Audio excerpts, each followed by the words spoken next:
All right, so what I want to do here is I want to do a little role playing. Do I have anybody here that wants to role play with me? Anybody? Anybody? Yeah? A couple people?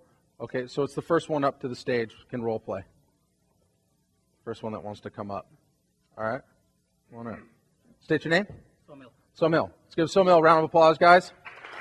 All right. What we're going to do is this. We're going to just quickly role play. So you're there to collect all the facts. This is what we're doing, right? Not to do a seminar, educate agents, or suck up to them. That's just what it is, all right? So this is what we're going to do. We're going to role play here. Here's some questions that an agent might ask you during conversation as well as objections to overcome these questions. So I'm going to be the agent, and you're going to be the investor, or the problem solver, rather. What? You need one of these. Here, make sure you talk loud into it. Check, check. There you go. All right. So first thing is question. I'm going to ask you. You call me. You're looking at a deal. I'm going to be a broker that's going to want to grill them like an onion, right? Because that could happen. And if it happens, you guys need to know what to say. You got to be prepared. So, can you show financials? Here's your answers. Absolutely, Terry. We'll disclose the financials during the due diligence. I think it's a little too preliminary right now to get into the financials. That's good, right? Do you hear what he said? He said, we're going to go ahead and disclose our financials during due diligence. It's a little too preliminary right now. That's the way it works. It's exactly the way that it works. People are going to ask you for something called proof of funds, POF, proof of funds, proof of funds. I hear it all the time. You show proof of funds? Never.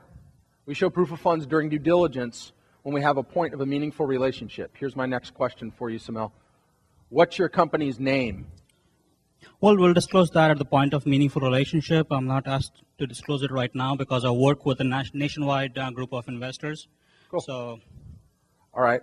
Now, why would that diffuse the situation right off the bat? Don't you think that maybe somebody would want to know what entity they're working with? Don't you think that would be important? Well, a lot of you would.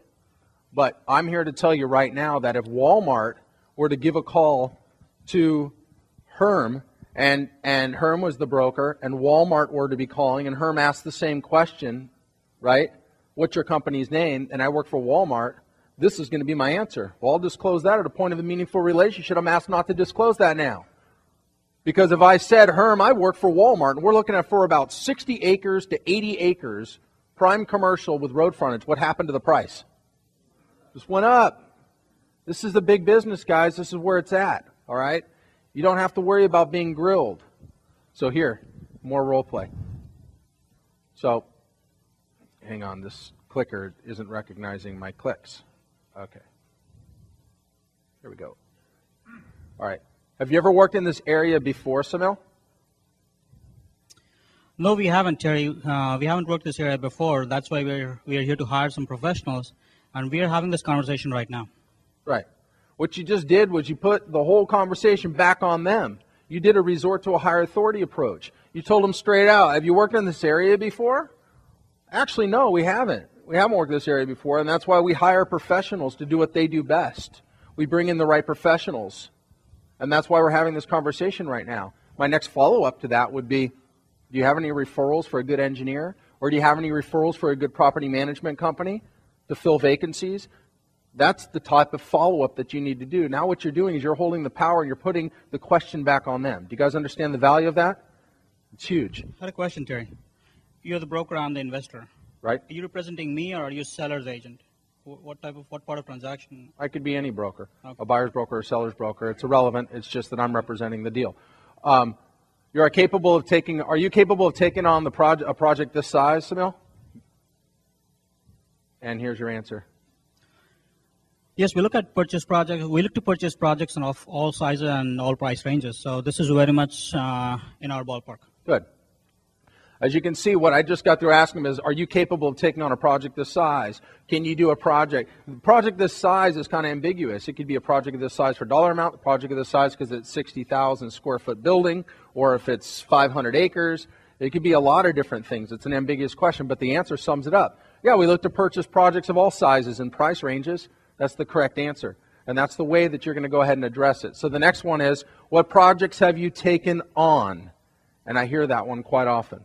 Go ahead. Quite frankly, Terry, I'm not at the liberty to disclose other projects at this time. Although I can assure you that we have an impressive portfolio, and we will get into the portfolio when we are at that point in our relationship. But it's a little too early in the game to go into that one right now. Very good, Samil. You guys get that? I mean, the power of that saying, basically, it's none of your business until the point of a meaningful relationship is very important. You don't have to always answer each and every single question. These people just want to make sure that you're real. They want to make sure that you can make it happen. And if you're part of a national firm and you can move forward to get projects done, and I provide the heavy lifting for you, and I bring in professionals that have impressive resumes. I let you know about the senior living facility, right? The senior living facility, we bring on a senior living facility and assisted living facility specialist that's got a huge resume. We have an empty shell LLC, which is a limited liability company. We pull in all the professionals, and now our firm is extremely solid. I can do it, you can do it, anybody can use that same formula. And by answering this question right here, by the time you go through your due diligence, your team will be in place. It deflates all the air out of all of this so-called grilling. And don't forget that you're only on a fact-finding mission. That's exactly what it comes down. Let's give Samil a round of applause. Thanks for coming up, Samil. Good, thank you. Very good, very good. So let me go ahead and talk about finding, because this is really important. There's a lot of different ways to go out there and find deals, and I'm going to walk you through some of these ways now. We'll do some more role-playing later. I want you to go ahead and keep your eyes open. Look at bulletin boards, local papers, small independent publications.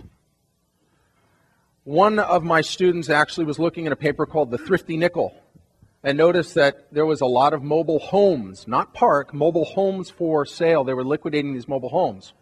So what happened is when they started liquidating these mobile homes, guess what was for sale shortly thereafter? The whole park. Because he was in the know, he understood, and this was in his local area, and actually had a bird dog looking. This goes for every publication you get. Make sure you get one of the first copies of the press. Go to the facility that houses the press to get your copy before the ink has a chance to dry. Let no one beat you to the punch.